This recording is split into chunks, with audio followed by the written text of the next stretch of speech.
Como já fui apresentado, me chamo Guilherme Martins, sou voluntário do Instituto Plínio Corrêa de Oliveira, atuo em diversas frentes, uma delas como coordenador de caravanas. O Instituto Plínio Corrêa de Oliveira, em sua história recente, tem atuado bastante em várias casas legislativas dos vários entes federativos, aqui na Câmara Municipal de São Paulo, especialmente, em todo o debate sobre a ideologia de gênero no plano municipal de educação. Ainda não conhecia pessoalmente a vereadora Sonaira Fernandes e precisei, então, pesquisar um pouquinho para não chegar aqui sem nada no bolso.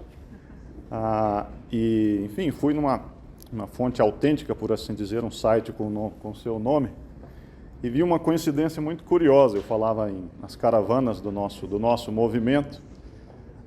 Um ano atrás, um dos integrantes de nossa caravana participou conosco. Ele, curiosamente, era natural de Riachão de Jacuípe.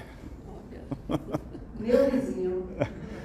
Então, eu creio que é uma coincidência bastante significativa, porque, enfim, o Brasil tem muitos municípios, nem todos eles são classificados entre os conhecidos, né? Apesar de serem todos muito importantes. Bom, nós sabemos, enfim, por mais que esta instância ela não seja uma instância decisória no que diz respeito às mudanças legislativas com relação ao aborto, né? Há certamente funções acessórias, como funções de vigilância, moções de apoio, moções de repúdio, e os assessores dos vereadores sabem muito melhor do que eu o que fazer, né, que instrumentos utilizar.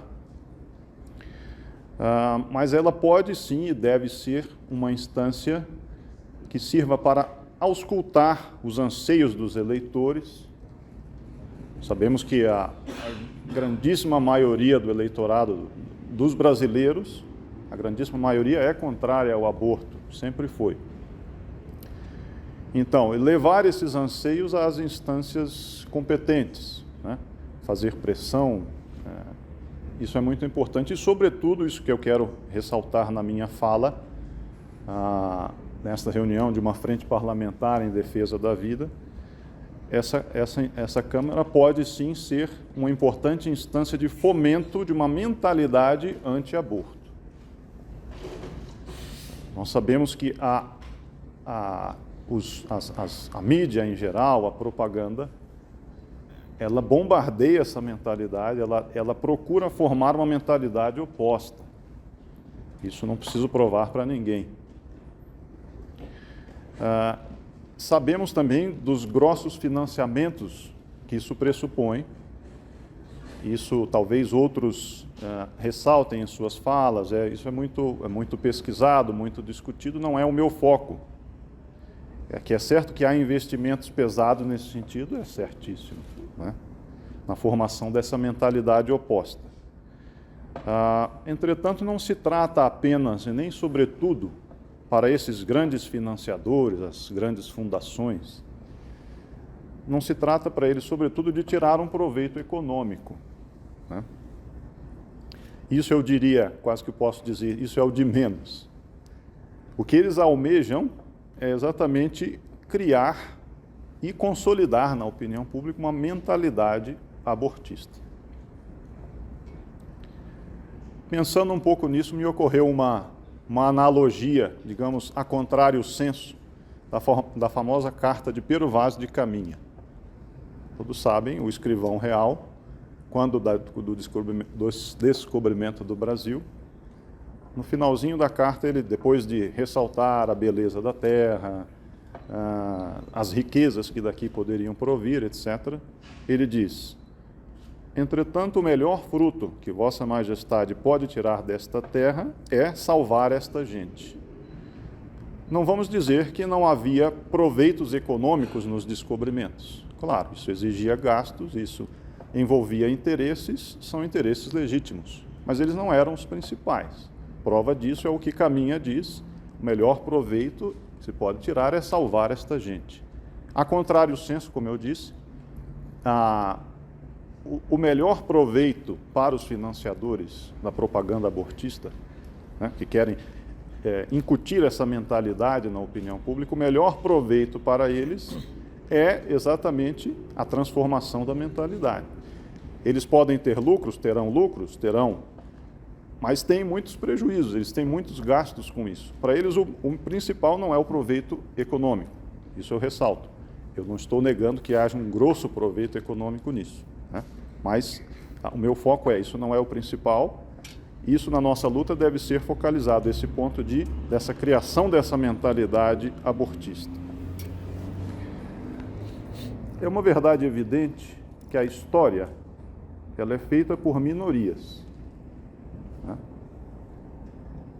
E a minoria que, vou usar uma palavra politicamente incorreta, a minoria que se radicaliza mais, atrai mais para o seu polo a maioria. Se analisarmos a história, veremos isso. Quem se radicaliza mais, ou seja, quem se enraiza nas suas ideias, sejam elas boas, como são as nossas, disso estamos convictos, sejam elas ruins, essas minorias vão puxando as maiorias para o seu lado e vão conduzindo assim a história.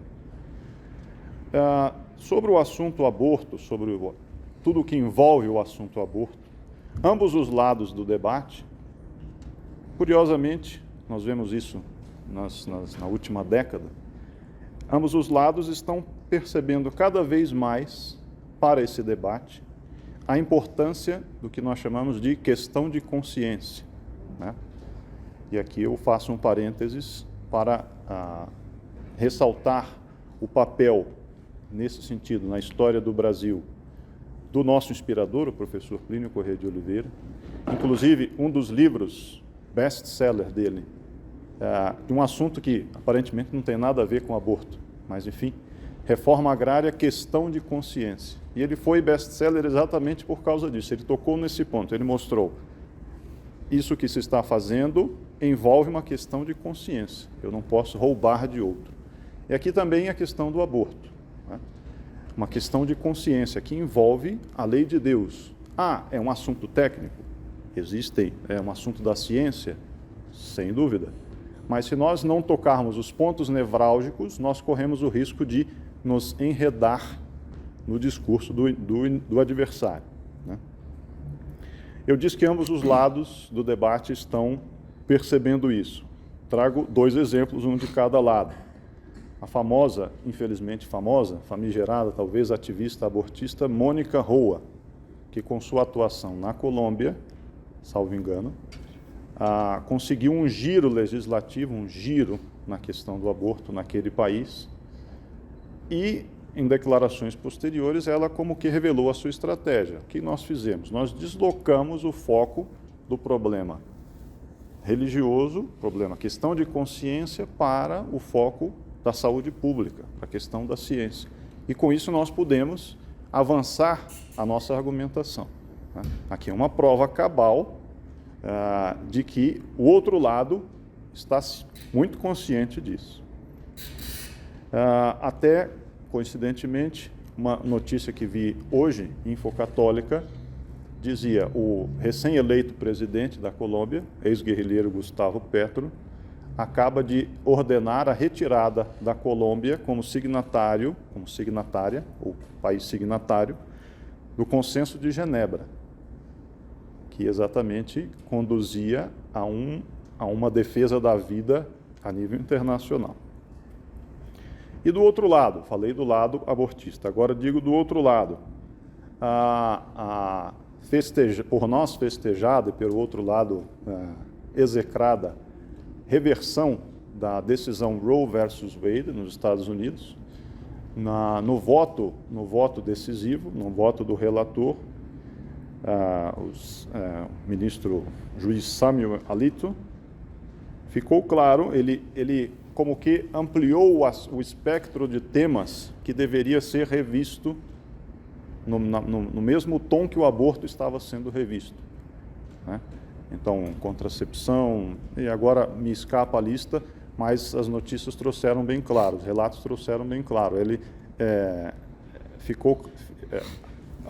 o espectro se abriu, né, daqueles que defendem a vida. Estando 10 anos atrás, 11 anos atrás, na Marcha pela Vida nos Estados Unidos, participei lá com uma organização co-irmã do Instituto Plínio Corrêa de Oliveira, TFP americana, TFP norte-americana. Participei de uma distribuição de os manifestos que eles sempre distribuem durante essas marchas.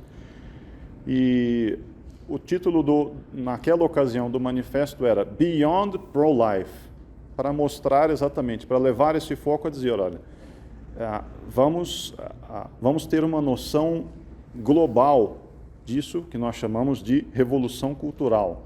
Isso exatamente é essa sensação que os dois lados do debate vão tendo de que, olha, isso é um fenômeno uno, né? Toda a problemática que falamos de ideologia de gênero está no mesmo foco, né? O debate se amplia como esse fenômeno de revolução cultural. O que se trava, portanto, é uma guerra cultural para preservar princípios que ainda resistem e promover a cultura verdadeira, cultura cristã, nascida do sangue precioso de nosso Senhor Jesus Cristo, a civilização cristã. Esse é o foco do Instituto Plínio Corrêa de Oliveira, a quem eu represento. Eu só menciono muito rapidamente, não entro em detalhes porque o tempo corre, um exemplo da profundidade dessa guerra, até onde vai esse debate. Recentemente na França, com o parlamento recém-eleito, as notícias deram, começou a guerra das gravatas. Então, a direita incentivando, promovendo o uso da gravata, e a esquerda fizeram um protesto tirando a gravata. Não quero, evidentemente, ofender ninguém, etc. Eu uso a gravata, gosto muito, mas para nós vermos até que profundidades pode ir essa guerra cultural que nós travamos, né? E que é preciso enfocar a defesa da vida, a luta contra o aborto no contexto dessa guerra. Falei em preservar, vou ser mais rápido no meu esquema, que eu sei que o tempo já está acabando. Falei em preservar princípios. E eu tenho outro exemplo muito recente, para sentirmos bem a necessidade dessa luta para a preservação. O Instituto Plínio Corrêa de Oliveira faz caravanas pelo Brasil, entre elas já fez campanhas contra o aborto, etc. E agora, na Europa, houve um congresso de organizações afins das TFPs da Europa, que fez também uma caravana, e a receptividade, comparando a receptividade desse tema aqui no Brasil e na Europa, um colega brasileiro que está lá, falei com ele ontem, me disse, olha, eu estou um pouco impressionado com a reação que nós recebemos. Estamos fazendo uma campanha contra o aborto e recebemos uma onda contrária muito mais forte do que nós poderíamos ver aí no Brasil. Aqui há ativistas, etc., mas a população está muito mais do nosso lado. Lá, isso é diferente. Então, a necessidade de preservarmos essa mentalidade, de fomentarmos, é muito grande. Dissemos que estamos numa batalha, né? Numa luta. Qual a postura correta numa batalha? Nós devemos, sobretudo, preservar a vontade de vencer. Existe um teórico da guerra aí muito citado, Clausewitz, que ele dizia, o essencial para derrotar o inimigo é tirar-lhe a vontade de vencer, tirar-lhe o convencimento dos seus próprios princípios. Se nós não batemos nessa tecla, e daí a importância de eventos como este, né? Se nós não batermos na tecla dos princípios, nós vamos corroendo a vontade de vencer. Essa vontade ficou muito viva na questão da marcha pro-life nos Estados Unidos, foram quase 50 anos de marchas, nunca desistindo, né? E isso levou a vitória a eles. Também, outro ponto dessa postura correta é a vigilância, né? Nunca se deixarem enredar pelas armadilhas do outro lado. Se eles querem nos levar a nossa argumentação para um ponto que eles sabem que é fatal, nós não nos deixemos enredar por essas armadilhas. Termino agradecendo, espero que dê tempo de agradecer, e colocando o Instituto Plínio Corrêa de Oliveira à disposição para colaborar nessa luta, que é uma luta de sempre, né? Que afinal, como eu disse, eu ressaltei o papel da vigilância, e a vigilância, eu diria que ela está no âmago, na própria essência da missão do nosso movimento. É isso.